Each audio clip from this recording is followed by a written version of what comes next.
Good afternoon, everybody. Welcome. We'll get started in just a couple minutes. We'll let everybody come into the room. So thank you for being with us this afternoon.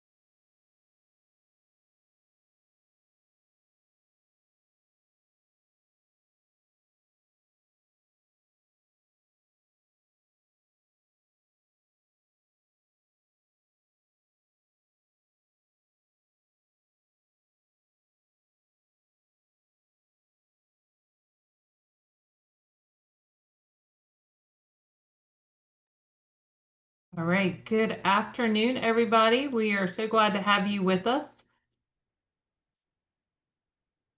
We will go ahead and get started. We want to be mindful of your time and Dr. Pierre's time as well. So we are excited to have you with us for today's webinar about Say What Needs to Be Said, how to navigate difficult workplace conversations without making things worse. So I know that we've all been there. We've all had those difficult conversations. So we've brought in a guest speaker to help us with those conversations and helping us to be a better communicator. So for those of you that do not know me, I am Judy Hackler. I am the executive director for the Virginia Assisted Living Association, also known as VALA. We do have some other guests on the background that'll be helping us with our attendance. Nia is in the background as one of the VALA staff members, and she will be helping to monitor attendance for CEU purposes. I see we already have a question about that, so I figured we'd get that out of the way. So a little bit of housekeeping. This webinar is being recorded for informational purposes. We are going to make it available on the VALA website for our members. And so it'll be a login feature that you'll be able to access it for informational purposes only. After the live broadcast, CEUs are not available. CEUs are available for those that are participating in the live broadcast and that submit their evaluation requesting the CEUs after the webinar.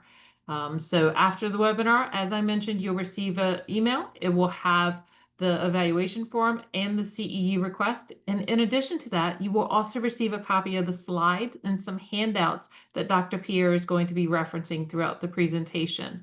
So during the presentation, you are very much welcome to interject questions and thoughts as we go through the presentation. You don't have to wait to the end. We want this to be interactive, so feel free to use the chat function, the Q&A function, or even raise your hand with the little symbol on the Zoom instruction panel. You can raise your hand and we can unmute you if you want to speak audibly. The survey is used to help us evaluate for future trainings as well as to evaluate this training. So feel free to give your feedback honestly on the survey after the webinar. And again, CEUs, we will be uploading to NAB for those that have an NAB number. If you don't have an NAB number, but you still need a CEU certificate, feel free to submit it. We will be glad to send that to the email that we are provided as well. But we are going to be tracking, so please do stay on for the entire webinar presentation. So with that, I will turn it over to Dr. Ramian Pierre, and he's going to introduce himself. Thank you for being here. It's my pleasure, Judy. Thank you for inviting me. Thank the folks at Vala. I love it, love it, love it whenever I'm asked to talk about communication because I firmly believe that leadership development involves helping leaders be language leaders, not just people leaders or thing leaders, but you're really leading how and when people communicate. So I'm excited about this conversation today and talking about what needs to be saying, what needs to be said, difficult conversations in the workplace. I'm actually going to ask if the Vala folks can put up a quick poll that I'd love to have all of you answer. And I'll do a little pitter-patter talking while you're doing this. But when you think about what you call difficult conversation, however you define that, when you think about difficult conversations at work, what type of conversation feels hardest to you? One about performance and mistakes, one about professionalism, respect, maybe tone, the way something is said or the way something is done, conversations around trust or repairing like ruptures in trust, negotiations around pay, promotions or fairness, talking about values, culture or identity, dealing with change or uncertainty, or if there's a new rule, policy, or procedure, handling endings, employment endings, for example, or position endings, career endings, or tough transitions, or maybe just something else that's not listed here. I would just love if you could take a moment and pick which one of these might be the most difficult type of conversation for you to have at work. And while you're doing that, and before we share some results, I just want to say a few things around the importance of conversations, particularly for those of us working in assisted living communities, or in fact, any type of community. Uh, by definition, community means we need to do the work together. We can't do all the work by ourselves. No one of us is going to run, manage, maintain, improve an assisted living community. We have to do that with other people. And the way that we coordinate, manage, cooperate is through language. If we can't have conversations, then we can't get the work done. If we can't talk about it, we can't manage about it. We can't manage it, at least until we come up with some sort of telepathy or thought control. And at Break the Norm Leadership, like we are firm believers that leaders are anyone can lead from their position, regardless of title. Leadership is a skill set, not a position title, and that leaders are leading things, leading people, and leading language. And that a big part of leadership is preparing your people and orgs for change. And all of these things require conversations. The trick is how to have conversations around difficult topics in a way that are still respectful, that show more light than heat, because you can't avoid them. Avoiding those conversations just means problems fester. And trying to power through when you don't have the appropriate skills or tools can create real lasting damage to the relationship, to the morale, and to the work. So my goal today is to give you a small toolkit and some reframes around how to have difficult conversations. I've been doing this work in one way or another for 30 years. I started out as a middle school history teacher. And if any of you have 12-year-olds in your home or work with them, you know that the muscle that keeps what they're thinking from coming out their mouth does not work. So you're having all sorts of difficult, challenging, weird, obnoxious conversations 24/7. But I moved from that work to working with college students, to working with young professionals, and then working with everyone from individual contributors to C-suite executives at Fortune 1000 companies. And regardless of setting, whether it's adults, young people, middle schoolers, whether it's not-for-profit work, government, federal workers, assisted living communities, senior care workers, this need to be able to talk in productive ways is key. So I'm excited about giving you a few skills to improve your game, to up your game a little bit. All right. Hopefully that's enough time for folks to have completed the poll. I'd love if we could share the results, just so I can see and people can see where folks tend to struggle with difficult conversations. Now, these were the first three, so I don't know if people just got tired of reading the list, but talking about performance mistakes, addressing tone, respect, professionalism, and conversations about repairing trust and harm. Okay, that's really helpful for me to know. Thank you. So we'll close the poll. I'm just going to jump right in. I want to amplify two things that Judy's already said, or one thing Judy's already said, and I'll share one thing. Interrupt me with questions. You do not have to wait until the official Q&A period. You can jump right in with questions at any point.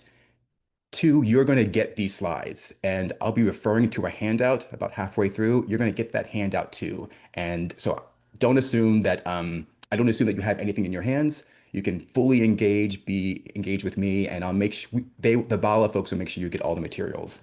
And the last thing I'm going to say is, please call me Ramian. It's like Damien with an R. I save the Dr. Pierre for people who are mean to me and my family. So you please call me Ramian. So with that, let's just get started. And I want to start by talking about your world right now, what it might look like when you start thinking about having what could be potentially difficult conversations at work.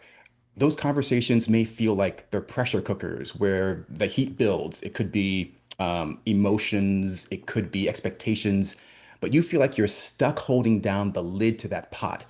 And if you let it go too early or in the wrong way, it feels like it's going to be a dangerous conversation. But you also know that if you hold things down, that something's going to blow and probably take you with it. That's the feeling that you might have.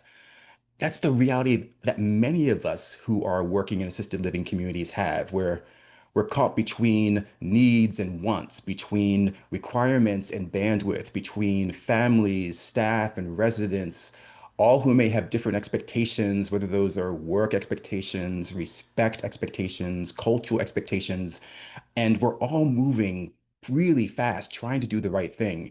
It can be really hard to feel it's okay to have some of these more challenging conversations. It's literally no wonder that these conversations might drain us. And before I get into the skills needed to have those difficult conversations or potentially difficult conversations, I want to talk about limiting beliefs. Because if difficult conversations are like pressure cookers, then our beliefs are that valve at the top. And sometimes our beliefs work effectively in a way that releases enough pressure that we can have that tough conversation. But sometimes our beliefs are keeping the pressure in a way that's not helpful for us or for the people that we need to talk to, pardon. So let me share what we have seen over and over again as four limiting beliefs that keep people blocked from having more productive conversations, especially when those conversations involve difficult topics. So what you see on the right-hand side of the slide, you see two columns. The sort of the darker gray column has potential limiting beliefs that you or perhaps someone on your team might have around difficult conversations. And the key is to shift from that very reasonable belief, because we all had those beliefs for good reasons. Either we learned from example, getting our hands whacked or feeling a little beat up in a conversation, or maybe we learned by watching. But it's completely natural and expected to have those beliefs in that gray column.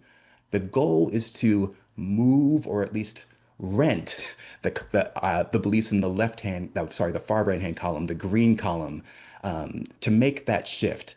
Because, for example, there's never going to be a perfect time to have a difficult conversation. What's really more important is that your intentions are good and skill-wise, that you know how to start a good conversation. One of the things I tell people all the time is you cannot control every moment of every conversation. You're only one side. If it's a two-person conversation, you're only one of the two sides of that conversation. You can control what you say, but you can't control how they react. Control is not the key. Good intention with some basic skills that I can easily teach you in the next few minutes are the key to having a great conversation. And if you're able to reframe your belief from something that's limiting to something that's more helpful, it's going to make it feel easier for you and you actually will perform better. One of the things my therapist tells me is that no one ever died from a feeling, but when I'm about to have a difficult conversation, I don't believe it. I feel like yeah, this is the time when they are definitely wrong. I'm not going to survive this. The key is to just stick with that feeling, keep breathing, and keep working with the tools that we're going to show you in a few minutes. So let me be specific about when you're about to have that difficult conversation, what that moment needs from you, what skills you have to follow or be able to exhibit. And we find they fall into basically four buckets. And when you see it this way, it doesn't sound so scary, right? You need to be able to start a conversation.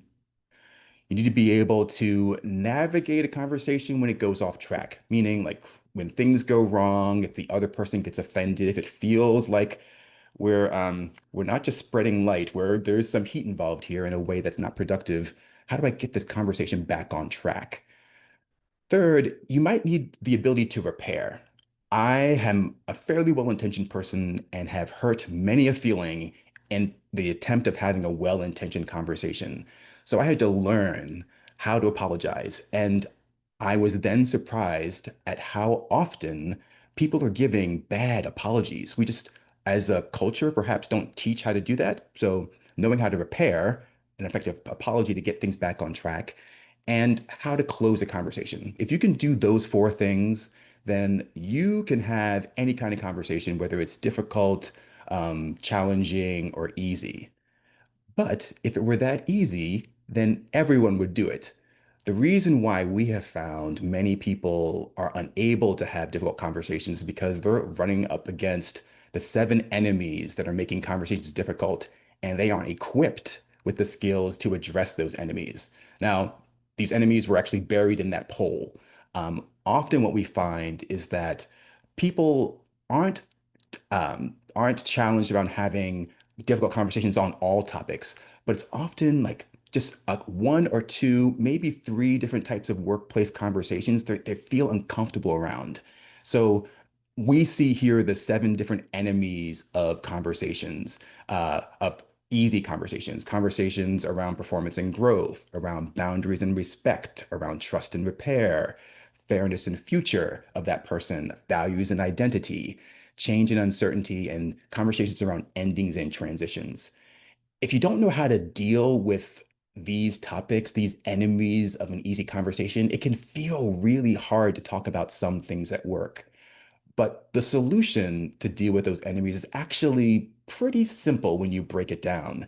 And this may be common knowledge, but I always like saying, common knowledge may not be as common as people think, but we often gatekeep common knowledge. We just assume everyone has it instead of saying it out loud, repeating it out loud, coaching it out loud, so that people understand, oh, that's the way to manage this in this situation here at work. So there are six big strategies that you can use to make conversations easier, depending on which parts of a conversation might be difficult for you. And there are just three skills that we're going to highlight today that will get you 80% there in terms of being able to start, steer, reset difficult conversations.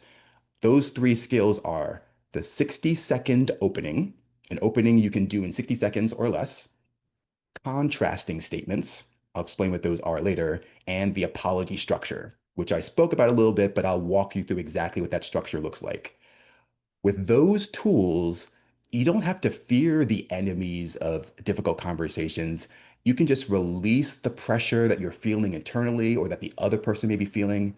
And you can do that in a way that there's no explosion and no one gets hurt.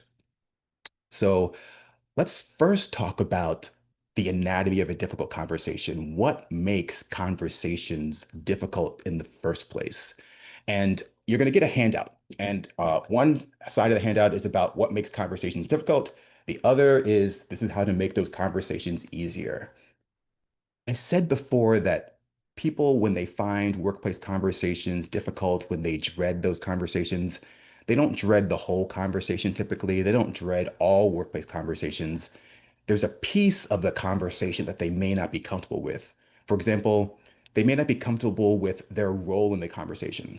They may not be comfortable initiating a conversation, or they may not be comfortable responding. So, whether you prefer initiating, prefer responding, that can affect why a conversation may feel more difficult or more easy for you. Um, and perhaps it's about the power gap between you and the other person. If that other person is at the same level as you, or at a lower level, or at a higher organizational level, it might make you or them feel uncomfortable. For example, if people are at the same level, and this is where we find a lot of folks have challenges, they feel uncomfortable talking to a peer about say, a performance issue because they feel like I'm not that person's supervisor. I shouldn't say anything. It's not my place. It's inappropriate. But what I tell them is this. Again, we're in community. It's assisted living community. We have shared responsibility, shared language, shared goals, shared priorities. If I see something, it's really I'm obligated to say something in the pursuit of our overall purpose of providing exceptional care and exceptional quality to our residents and our community residents. So I tell them it feels uncomfortable, feel that feeling and start talking anyway. So I don't want you to ignore or bury your worries. I just want you to hold on to them while understanding that that is the sort of the tax for having these kind of conversations until you've had them hundreds upon hundreds upon hundreds of times. So give yourself some grace, feel your feelings, and keep talking.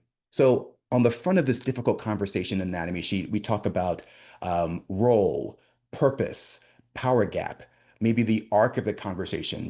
Maybe you're comfortable with the beginning of a conversation, but not with closing. or maybe you're comfortable with closing, but not with the middle part.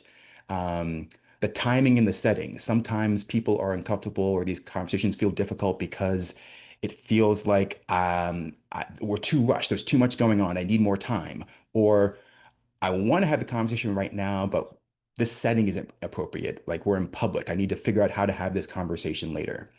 Um, or maybe the conversation is hard for you because of the emotional level, the emotions that you're feeling, the emotions that the other person is feeling, or probably more appropriately, the emotions you assume the other person is feeling.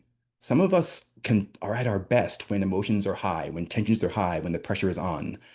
And so it's actually harder for some of us to have conversations at that lower level when things are cool.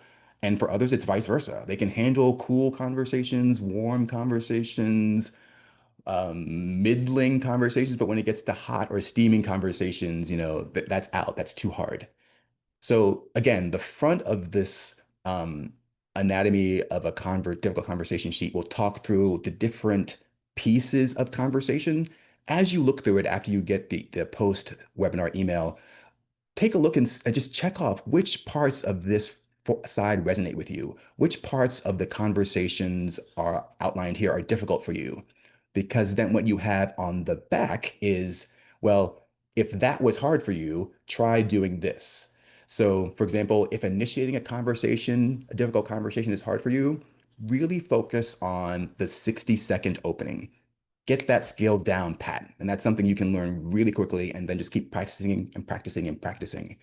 So the front of the Anatomy of Difficult Conversations worksheet talks about here are the different aspects that could make a conversation difficult. And on the back, there's a corresponding tip, tactic, strategy for how to make it a bit easier for yourself.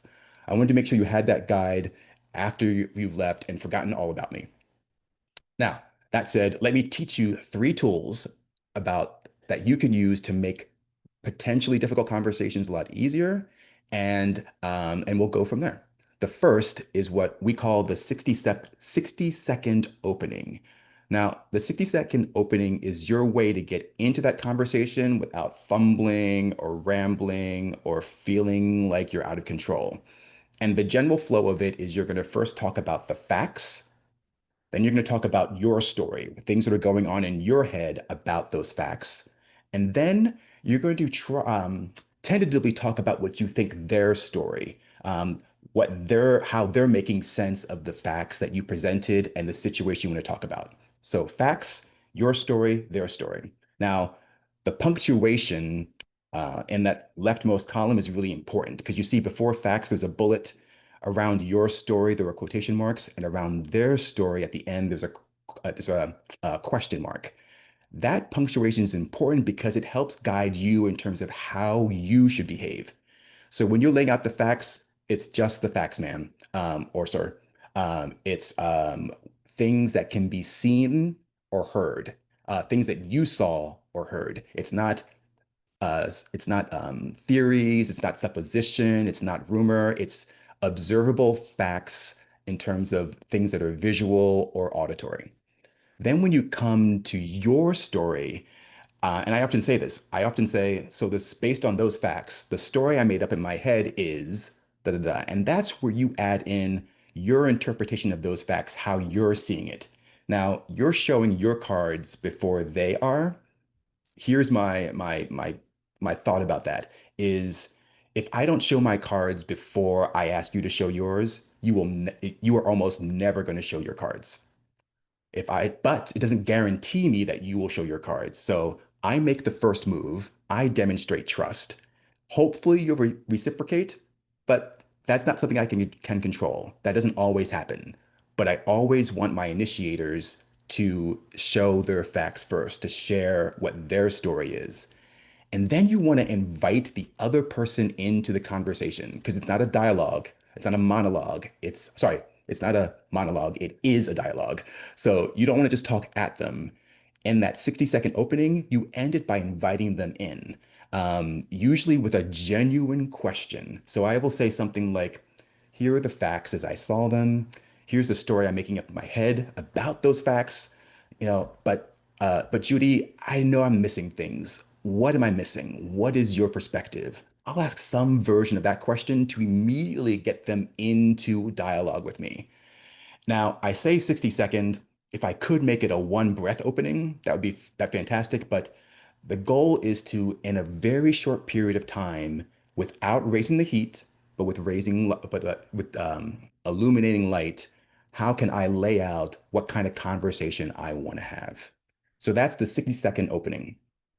Then the next tool I want to introduce you to is the contrasting statement. This is one of my favorites. Um, have you ever been in a situation where somebody said, "Oh, I'm not trying to," and fill in the blank. I'm not trying to ruin your day. I'm not trying to mess things up. I'm not trying to take over. And then they stop there. And that frustrates me because I'm like, oh, if you just kept going, you would have made a contrasting statement. Here's the power of the contrasting statement. I learned this from a professor of mine years ago that one of the many ways you can use to build trust with somebody else is to have what's going on in their head come out of your mouth. I'm going to say that again because I'd hear it twice at least the first time. It's easier to build trust with somebody if you can make what's going on in their head come out of your mouth because that person thinks, oh, they get me. They heard me. They understand me. Since they care about me, I'm going to care about what they have to say. Like what's that saying? People don't care what you know until they know that you care. A contrasting statement is a way of leveraging that basic human instinct. I first tell you what I'm not trying to do. So I try and think of all right, you're thinking I'm trying to manipulate you or trick you or punish you. So let me say that first. Judy, I'm not trying to punish you. That's not why I'm having this conversation. But instead of stopping there, I then tell them or reiterate for them what it is I'm really trying to do. So, Judy, I'm not trying to punish you by giving you this feedback or make you feel crappy by giving you this feedback. I want us all to do better. And so I really want a community where we can correct each other gently and respectfully. And I hope you'll do the same for me. That's what I'm really at. And this thing, although it's small, may appear small, I feel like it's part of a larger issue. So that's the only reason why I'm sharing it. Now, I used a lot of words to do that, but you can just do it in two simple sentences. I don't mean to blank. What I really want to do is blank. And there's so much power in that because it helps them understand where you are coming from. But first, they're able to receive that because they believe and understand that you understand them. You get them because what they were thinking came out of your mouth. So that's tool number two, the contrasting statement. Let me introduce you to our third quick tool for today, which is the structured apology. And I'm sure you have been like me in many times when you're either talking with somebody or dealing with a young person, perhaps because they haven't quite learned the structure yet, or listening to politicians, because even though they're grown, they don't often do this. Really lay out a clear apology, one that isn't about, beating yourself about the head and neck, isn't about bowing, but is really laying out, like, here is what I did. Um, Here's how it impacted you. I take responsibility for that. I am so sorry. And I apologize. And here's what I'm going to do going forward to avoid that or keep it from happening again. Do you accept my apology? That simple formula took me what, maybe 20 seconds to say, but we often overcomplicate things or just avoid really giving a sincere and clear apology.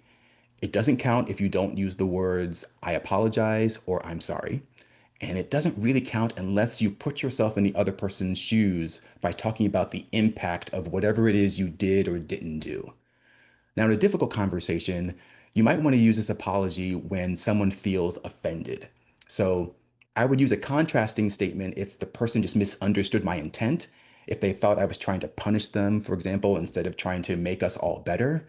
But I would use an apology if I misgendered somebody or stated something as fact that was not true, or if I even if I called them the wrong name, I might use in the middle of a conversation, I might use an apology to get them back on track.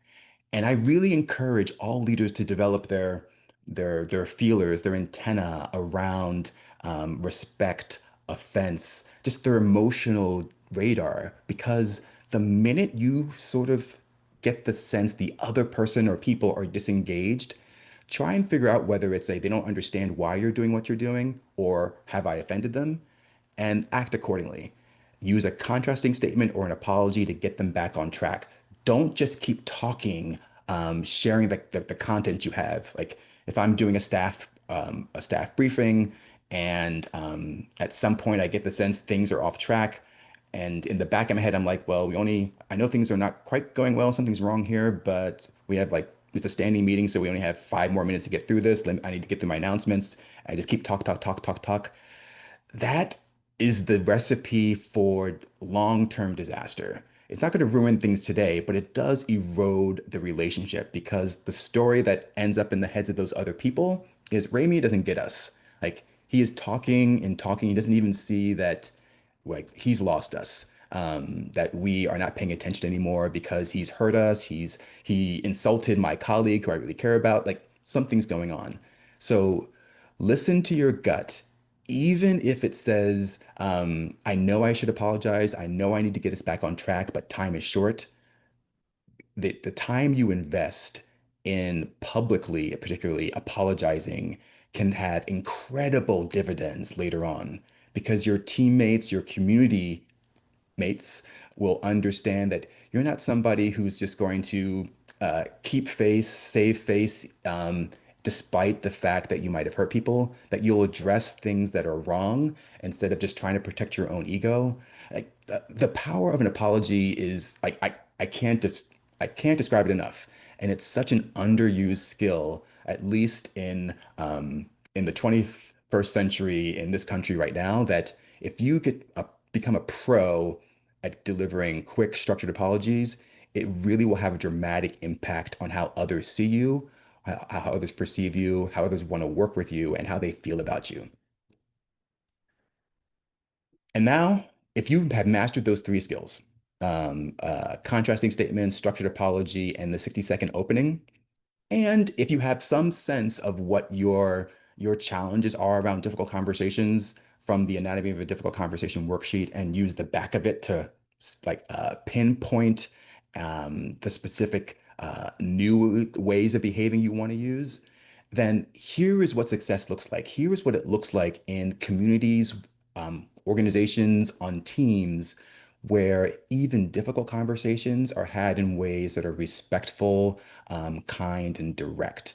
What you're going to see is there are going to be like leading indicators up until success, and then after success, there are things that happen with the whole community. So, in terms of the leading indicators that you're doing it right, that you're having difficult conversations in a way that everyone feels heard, valued, and are still held accountable, then you're going to feel first less dread in you.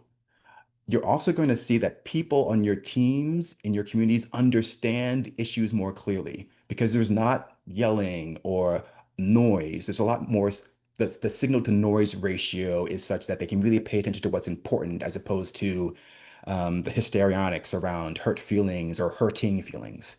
So less dread for you, cleaner understanding for the whole team, and actually organizations become better at problem solving because problem solving also involves having conversations. And when you can talk through problems efficiently, effectively, it just saves not only and emotional energy, it saves actual time. Now, once you get to success, once you're in a moment or in an era or maybe in a whole year where people are having difficult conversations in productive ways, you're going to see that there's more light than heat. There's more information and less friction around that information. There's more shared facts. There's a clear understanding of what comes next in terms of who owns what, who's going to be impacted by what. People feel heard. There's actually more trust. And I talked before about how when you can talk in a way that what's going on in someone else's head comes out of your mouth, that builds trust. That works across the entire community where people are trusting each other more in particular because the tone of the conversations match the message that I can have a difficult conversation in a kind way, and that's the tone I want to bring to work. Kindness, openness, sincerity, authenticity, integrity, all those things that are in our value statements. Let's have conversations those way in those same similar ways. And then over time, you're going to see these other, I call them they're lagging indicators, but I think they're sort of like um, unexpected and beneficial consequences of having good conversations. You're going to see your confidence in having these kind of conversations arises. You may still feel a little nervous or anxious, but you're going to understand, you're going to realize over time that, oh, that's just the cost of doing business. Just because I feel a little bit nervous doesn't mean this conversation is going to go badly. It may just mean that this is something that's important for me or something that's just a newer skill for me as opposed to something that I can do without thinking. So your confidence will rise. You'll see there are fewer team conflicts, or when there's a conflict, it gets solved once instead of popping up again in different forms like whack-a-mole in an organization. You'll also see levels of engagement rise, levels of retention rise, and performance improve. And that's something that a lot of people within assisted living communities or organizations in general don't realize that how we do, I had a boss who once said, how you do anything is how you do everything, but particularly how we have conversations, conversations that are easy, medium, or difficult. How we have those conversations can really impact how we all work together. We'll all feel more engaged. It'll feel I was about to use the phrase psychologically safe, and I'm a huge proponent of psychological safety, but I think it's more helpful to think about how we can create environments that are not so much psychologically safe, but environments where people can be brave. Because I would argue that many interpersonal reactions are inherently are going to feel a little bit unsafe, particularly if you're learning or correcting or receiving feedback. By definition, learning involves change. Change often feels uncomfortable. I don't want you to feel that safety is required, that there's no nervousness. I want you to feel as if you have enough skill, structure, and an appropriate mindset so that you can be brave in this moment to start that difficult conversation, because that start literally only takes 60 seconds. Uh, and now, I don't want you to think that the conversation is going to end here. We're about to open up Q&A, but let me just say a few things very quickly around this. I know you're going to get an email afterwards that not only has logistical information around CEUs and has the evaluation form for this webinar, but you're also going to get a PDF of the slides and a PDF of the handout. We at Break the Norm Leadership live by we call, the Vegas rules, that what happens in Vegas stays in Vegas.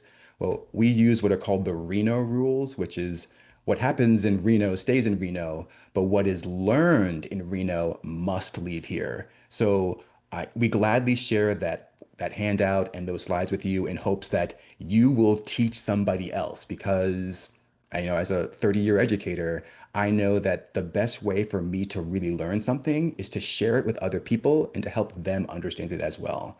So, as part of your practice of using the 60-second opening, of using the contrasting statements, of using the apology structure, we hope that you will share that with others and perhaps even coach them or practice with them. Of course, I don't feel like you can never talk to me again. Um, if you have any questions, even after the Q&A, I hope that you will feel comfortable working through Judy or emailing me directly at Break the Norm Leadership. I know she's sharing those handouts. If you have a moment during Q&A, I'll keep this slide up. So if you just wanted to look through the slide deck to remind yourself of questions that you might have, then please do that.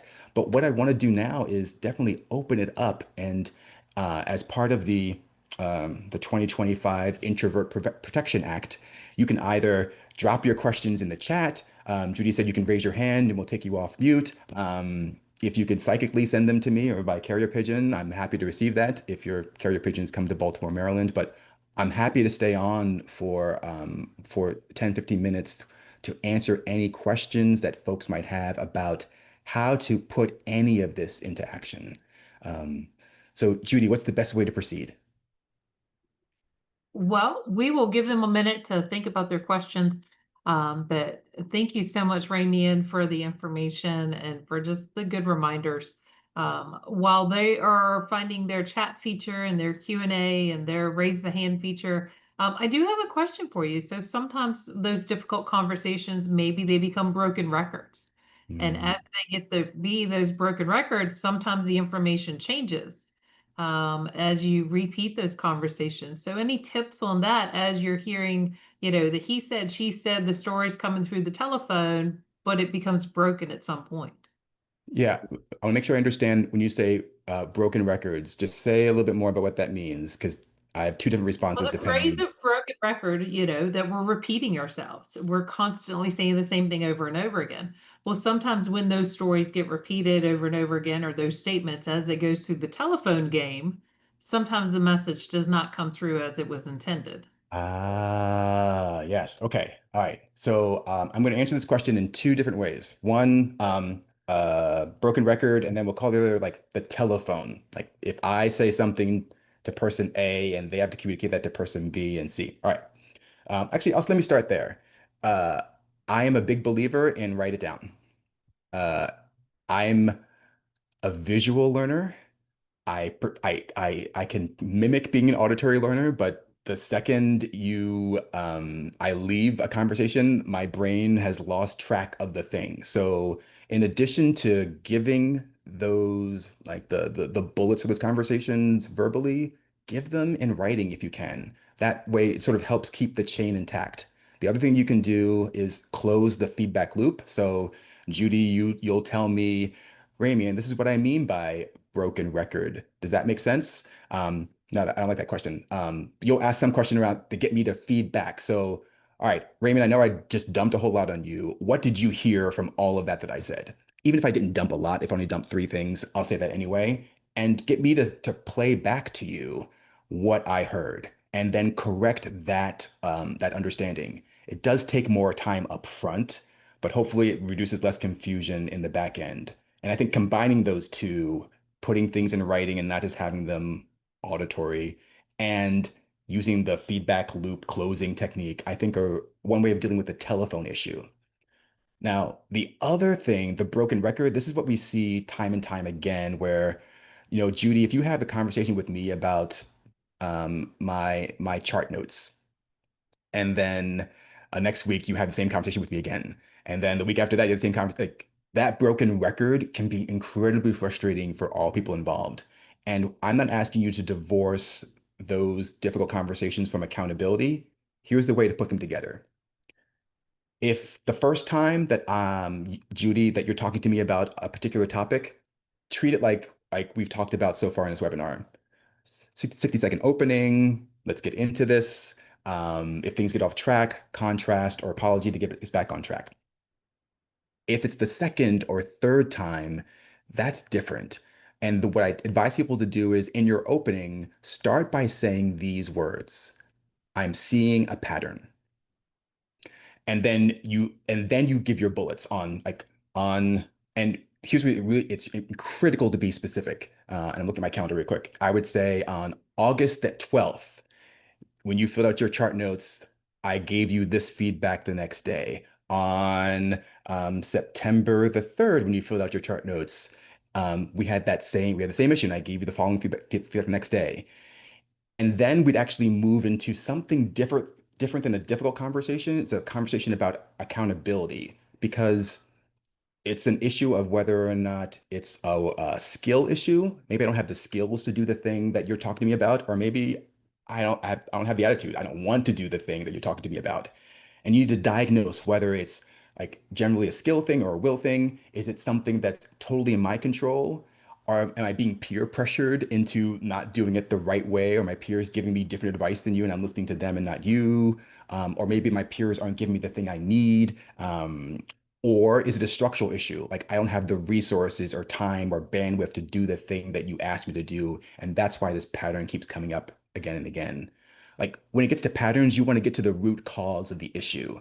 And actually, we have a whole training around that. Like, how do you hold someone accountable without micromanaging them? And we have a different set of tools that we use for that part of the conversation. you'll still use these initial tools. You'll still use the 60-second opening, the contrasting statements and the apologies, but there's a diagnosis tool, then you add to it. So between those two things, hopefully I've given you and others some thoughts around how to manage the telephone effect or the broken record conversations when it comes to these difficult conversations. Does that make sense? Very good points there. Absolutely. I definitely, it even kind of triggered with your statement of write it down. That's something that we end up sharing with our members, especially when they're talking about interactions with their state inspectors. And when they're asking questions of the state inspectors or the inspector is requesting XYZ action to be taken, we Yeah. always ask them, get it in writing. That way, there's a chain of communication. There's no interpretation of what I thought I heard.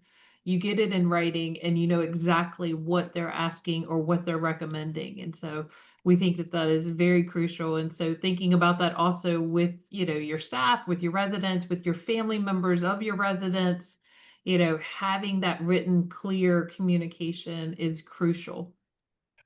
And you made me think of something else there, Judy, that writing slows things down. And I probably should have said this at the start.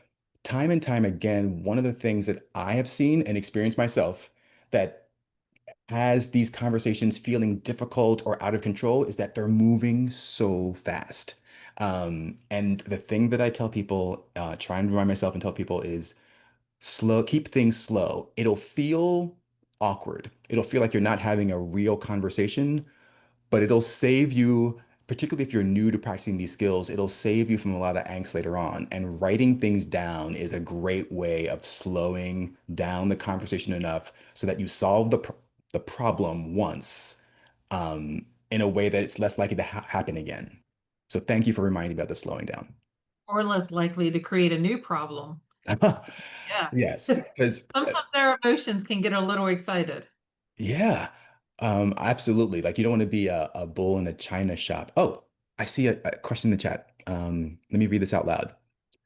How can you start a conversation with someone who is not open to even sitting down to having a conversation, or the person shows signs that she's not interested in what you have to say?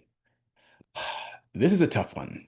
Now, I will say this at the start. If there's a power dynamic where, for example, you are their supervisor and like you make them. Like they may be there, they may look and appear like they're not buying in. I warn folks that, particularly, and this is my experience, with younger generations, that don't assume that the cover is what's going on inside the book, and don't underestimate the power of a delayed impact. It may feel like in that moment they're not buying what you're saying, but if you close the communication loop and get them to at least repeat back what they heard from what you said, and if they hit all the bullets right, then you have done your job. It's then on them to then perform. Now, you might, if you don't think they bought into the conversation, if they weren't fully engaged, you may be a little more vigilant about watching their performance immediately. But I would argue if they heard the message, can repeat back the message, even if their face says they're not interested, even if they're sucking their teeth, although that type of disrespect is a different issue you want to deal with. Um, don't try and just keep lecturing at them, because I have done this and had this done to me where what's happening internally is I'm like, I'm going to do this, but I'm going to hate every single moment of this. And what the other person thinks is Raymond's not listening to me. And when you keep hammering at me and make what is, if I get it after the first 5 minutes, you keep talking for 20 more minutes, then you've created another problem. Now I'm mad at you for not believing me that I understood what you were saying when I could repeat back your points. So that's one. Getting someone to sit down, you have to make it, when we do the full version of this webinar, we talk about mutual purpose. And that's an incredible skill that if you can get someone to understand why it's important for you to have this conversation, how having this conversation is a win-win for the two of you, or a win-win-win if there's a third party involved, like a resident or a team or the organization, then it makes it easier to get them to the table. It takes a little bit more to explain that part, but ultimately you want to give them a reason to come to the table where it's clear to them what's in it for them. We call that mutual purpose. It takes a little bit more and to explain and how people practice, but if you can find a way to do that, that might help get them in the room. Davina, if I'm pronouncing your name correctly, I hope that works. Other questions or Judy, is there anything else that you think it would be helpful for me to slow myself down and go back and reiterate perhaps? Well, I know we often hear, especially from maybe an executive director that might be part of a chained operation, that they're having to do something because of the instructions coming down from up above. And so, how do they provide that feedback on what's truly in the best interest of the residents? It may not be the best for, the number reporting, but in the long term, Yeah. we want to do what's right for the residents. Yeah, that is one where I usually advise leaders to, it may be a good time to take the bigger view, to take the 30,000 foot view that I firmly believe that most people, when they go to work, they want to do the best job possible. They want to optimize for their task. But we're all part of that community. We're all part of that larger system. And sometimes what's optimal for the system might not be optimal for Ramian. That, yeah, I want my floor, my unit to run this way because I want us to be at 100% efficiency. But the resources, time, energy needed to do that may not work for the organization overall, whether it's my physical community or maybe, as you pointed out, the chain command or for the overall enterprise. So what that means is employees, and we as leaders need to communicate this. Employees need to understand that the organization wants to do what's best for the entire org, and that might mean some individuals, some departments might need to operate suboptimally for a period of time or perhaps forever so that the whole system works well. And that's a hard pill to swallow, especially when people like don't want to, I hope you'll excuse my French, don't want to half-ass things when they want to do a good job. Um, and I'm not sure if there's a magic wand or pill that helps people like get that. If you have it, let me know because I get caught in the same dynamic too, that I need to do what's best for the whole org. So I need to believe that this person who has a better sense of the big picture, has that 20,000 foot view, that I need to trust them. Um, so actually that brings up the point that a lot of these difficult conversations become a lot easier when we have more positive relationships with the people who are going to be talking to us. Like build those relationships before things get difficult, and then those conversations end up being a lot easier. Oh, I think I saw. Uh, oh, here's a good question. Are these tools good to use when addressing a group of people, or are there other tools when navigating difficult workplace conversations in group settings? No, you can use these same tools with groups. The harder part is reading the room when there are groups. Perhaps you've been in the situation where you're talking to a group, maybe it's 6 people, maybe it's 100 people, but you're only focused on one person or maybe a couple of people. You need to be able to read the whole room. And usually, what I try and do is look to the back where I usually always assume is the most skeptical person in the room. I don't pitch my conversation to the people who get it. I talk to the people who may not get it. The other technique that I've seen folks use is if you know there are some people who might be your naysayers, and we know them. Every organization has them. And I appreciate skeptics for their value of helping me not rush ahead and do something stupid. Talk to them in advance if you can. You don't have to save the news necessarily for most diff usually when you're talking to a group about a difficult thing, it's rare that you can't share anything before that meeting. Things around reductions in force, layoffs, yes, like everyone should hear that at the exact same time. But if it's about a new policy and Judy knows Ramian is a skeptic, Ramian's going to ask that question like, how are we going to do I would tell Judy if there's any way you could give Ramian a heads up before the meeting so he's hearing it for the second time, that will help. And then if Ramian does do hey, how do we the negative thing, I empower Judy. I feel Judy should feel completely empowered to say, Now, Ramian, in front of other people, Ramian, we had this conversation yesterday, and I thought I addressed all your concerns, but clearly there's something else. Like you're kind of calling me out because I didn't bring it up then. I waited until now to ambush you, and you're calling me out in front of other people. Maybe calling me in is a better way of saying it. I think you should be totally empowered to do that. Like, I don't want you guys to set yourselves up to be targets or punching bags when you're doing this effective conversation language. Like accountability, bosses is still accountability rules still apply. Bosses are bosses still apply. And if you're my rule is if I'm your boss and I'm asking you to do something and it's not illegal or immoral, do it. And if you think something different should happen, then do what I ask and then give you what I need. Yes, it's double the work, but that's the price you get for being right. And thinking about your comments about including those that may be the naysayers, we have to implement that when we're looking at legislation or regulatory changes as an association. So Yeah. we will try to brainstorm who might think differently, who might oppose this, so that Ooh, we can go have those conversations with those individuals in advance of launching, so for our provider members, it may be a new policy, it yeah. may be a new program, or even a new menu, and those that that may have the alternatives that they don't like change or any of that, it may be important to have those conversations ahead of time just to get their feedback, kind of like a pilot group, and to be able to Yes. talk through those elements. And so a lot of it is, having that open communication, knowing who might be your challengers, that may have other perspectives to share. Yeah, Judy, I commend you for doing that. You're walking towards the potential difficulty before it becomes an actual difficulty. And as a result, I'm going to assume that you're actually lowering the stakes, lowering the risks.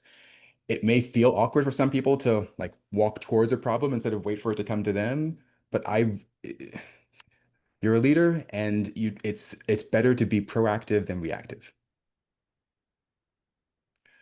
Well, I do want to give everybody else one last chance if you'd like to ask any questions or just share any thoughts about today's conversation. You're free to raise your hand and we can unmute you if you'd like to speak audibly. Use the chat, use the Q&A. So last call if you have any thoughts or questions.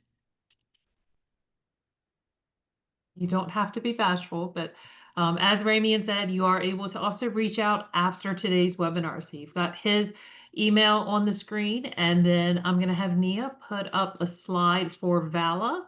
And Oh, then you can always reach out to us as well, at Vala. And if there's anything we can't answer, then maybe we'll pull in Ramian to answer some questions. But of course, we do have the conference coming up that you can get together with like-minded individuals and continue the conversations and just, be a sounding board and a support system for each other. So we do have that coming up in October at Caesars, Virginia. Those of you that are trying to get lodging, I do know that, it has been a little bit of a struggle because so many people want to come to this conference.